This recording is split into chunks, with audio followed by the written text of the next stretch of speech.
दोस्तों यदि आपने यूपी टेट का फॉर्म फिल किया है लेकिन अभी आप इस समस्या को लेकर बड़े परेशान हैं कि हम तैयारी कैसे करें, हमें कोई सिलेबस का पता नहीं है, मैं यहाँ पर यूपी टेट में पूछे जाने वाले 30 नंबर के पोर्शन को लेकर, 30 नंबर के सेगमेंट को लेकर यानी सीडीपी को लेकर मैं जिक्र करने वाला हूँ। सीडीपी में कौन कौन से टॉपिक पूछे जाते हैं और इनको कितने भागों में क्लासिफिकेशन करके सिलेबस को दिया है। हालांकि ये सिलेबस आपको बहुत सारी वेबसाइट्स पर मिल जाएगा, लेकिन जिस तरह से मैंने आपको समझाने के लिए इसको सजाया है, आई होप कि आप लोगों को एक एक पॉइंट बहुत अच्छी तरह से समझ में आएगा। उसके साथ साथ मैं आपको इसी चैनल पर इसकी कंटिन्यू लाइव सेशन में आपके साथ रूबरू रहूंगा, जिससे कि आप हमसे लाइव सेशन में जुड़कर अपनी तैयारी को पुख्ता कर सकते हैं।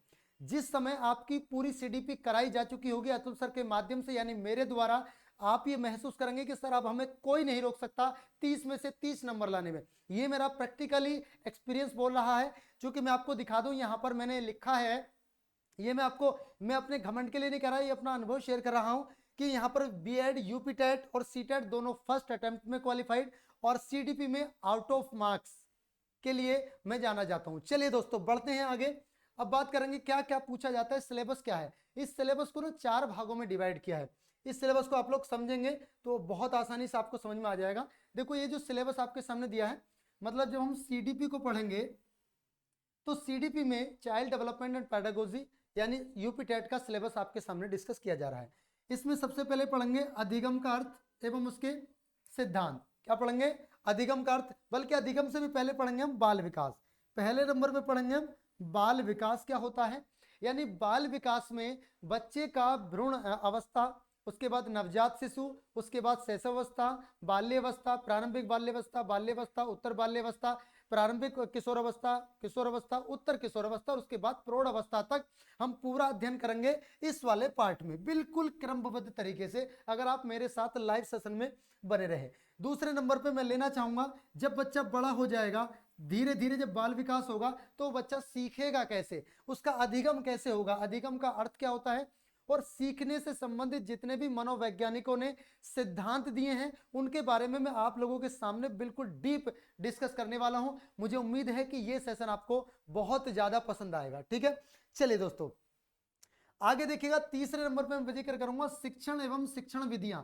शिक्षण क्या होता है और शिक्षण से जुड़ी हुई जो विधियां होती हैं उसको कैसे समझा जाए और कौन कौन सी विधियां हैं जिनको एनसीएफ ने लागू किया है या जिनको सरकारी संस्थाएं जो आपका परामर्श देती हैं शिक्षा विभाग को, उन्होंने क्या क्या बताया है। उसके बाद हम बात करेंगे अंत में समावेशी शिक्षा को लेकर यानी इंक्लूसिव एजुकेशन को लेकर, यानी हर एक बच्चा पढ़े, जिसके तहत सरकार ने सर्व शिक्षा अभियान जारी किया है। ठीक है, कैसे 6 से 14 वर्ष के बच्चों को शिक्षा को मूल अधिकार बनाया गया, संविधान से जोड़कर भी पढ़ेंगे, यानी एक एक चीज को समझाएंगे।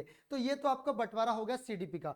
अब ये कैसे पढ़ेंगे, देखो हम बात करते हैं किसमें, इसमें बाल विकास में। तो बाल विकास में सबसे पहले आपके सामने आएगा बाल विकास का अर्थ। क्या आएगा? बाल विकास का अर्थ के बारे में हम लोग इसमें पढ़ेंगे। और बाल विकास के अर्थ में सेकंड नंबर पे आपका आएगा, सेकंड नंबर पे आप देखेंगे बाल विकास की आवश्यकता और उसके क्षेत्र।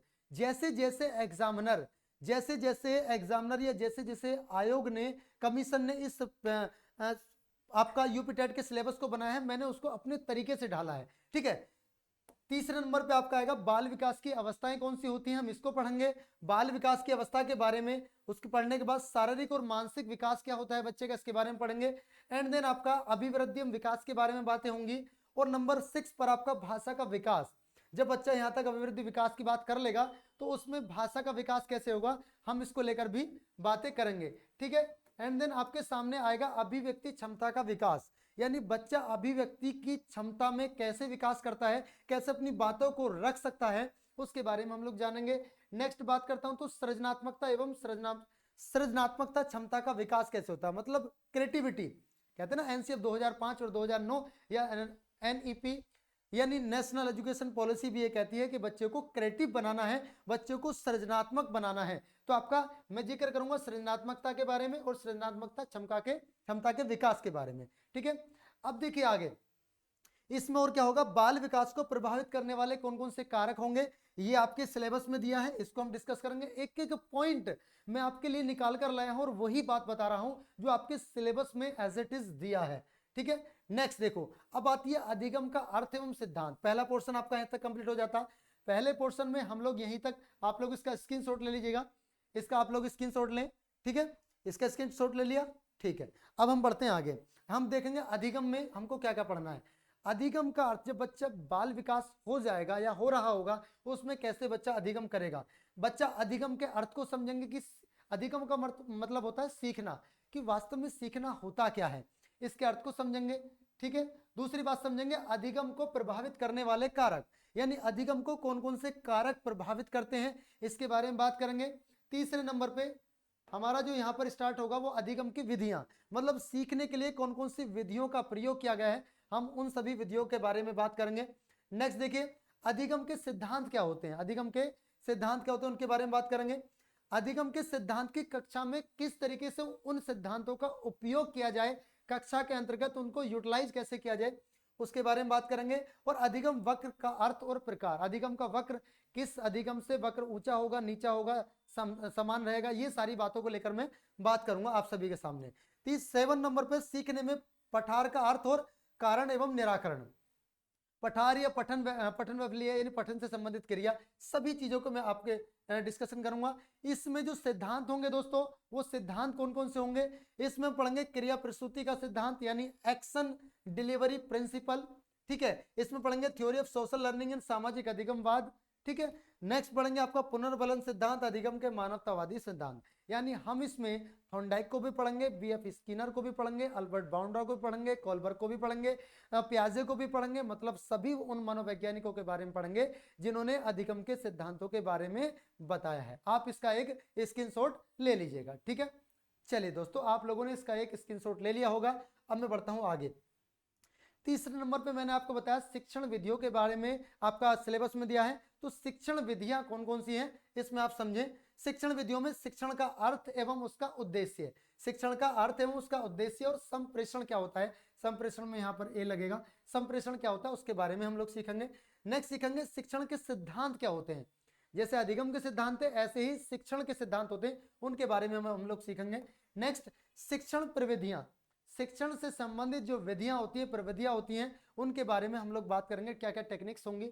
नेक्स्ट हम लोग शिक्षण सूत्र क्या होते हैं, उनको कैसे यूज करेंगे क्लास के अंदर, हम उसके बारे में भी बात करेंगे दोस्तों, ठीक है। नेक्स्ट शिक्षण की नवीन विधाएं, अगर आपने मेरे इस सिलेबस के अनुसार मेरी सभी क्लासेस आने वाले समय में लाइव सेशन में ज्वाइन कर ली, तो मुझे नहीं लगता कि आप सीडीपी पढ़ने के लिए दुनिया के किसी भी यूट्यूब चैनल में पढ़ने जाने की आपको आवश्यकता पड़ेगी, ठीक है। चलिए आगे देखिएगा, सूक्ष्म शिक्षण विधि क्या होती है, यानी माइक्रो टीचर क्या, माइक्रो टीचिंग और आपका मैक्रो टीचिंग, इसके बारे में बात करेंगे।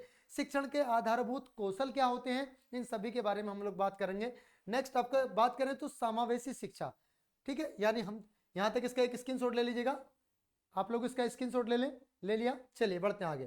अंत में बात करेंगे समावेशी शिक्षा के बारे में, किसके बारे में, समावेशी शिक्षा के बारे में। तो समावेशी शिक्षा में समावेशी शिक्षा का अर्थ, समावेशी शिक्षा के लिए आवश्यक उपकरण, समावेशी शिक्षा के लिए अधिगम विधियां कौन सी हैं, और समावेशी बच्चों के लिए निर्देशन और परामर्श कौन करता है, और उसके बारे में शिक्षण की जो नवीन विधाएं हैं उनके बारे में बात करेंगे।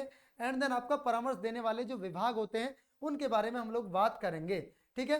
तो दोस्तों ये आपका था, इसका आप स्क्रीनशॉट ले लें, आई होप कि आपने ले लिया होगा। देखो भाई अब बढ़ते हैं, ये आपका ये सिलेबस था, मुझे उम्मीद है कि आप लोगों को शानदार तरीके से सिलेबस समझ में आया होगा। और यदि आप चाहते हैं बिना एक भी पैसा दिए यूट्यूब पर, देखिए यूट्यूब पर मैं आपको फ्री पढ़ाऊंगा, बिल्कुल फ्री क्लासेस चलेंगी, लेकिन आपको अगर पीडीएफ चाहिए, नोट्स की पीडीएफ चाहिए, तो उसके लिए आपको पेमेंट करना होगा।